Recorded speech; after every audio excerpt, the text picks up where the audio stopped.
আপনি আপনার এই মুখ দিয়ে মানুষকে কষ্ট দিয়েছেন, কাল কিয়ামতের ময়দানে এটার হিসাব হবে।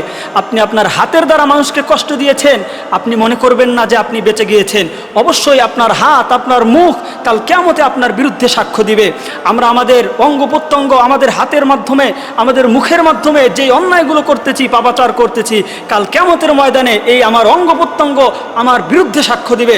আল্লাহ তাআলা বলেন, আল ইয়াউমা নাখতিমু আলা আফওয়াহিহিম ওয়া তুকাল্লিমুনা আইদিহিম ওয়া তাশহাদু আরজুলুহুম বিমা কানু ইয়াকসিবুন।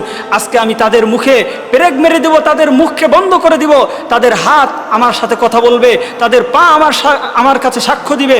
এজন্য প্রিয় ভাই, আজকে আপনি মানুষকে এই হাত দিয়ে কষ্ট দিচ্ছেন আর ভাবছেন যে কোনো চিন্তা নেই, আপনি মানুষকে কষ্ট দিয়ে নিজে অনেক আনন্দে আছেন।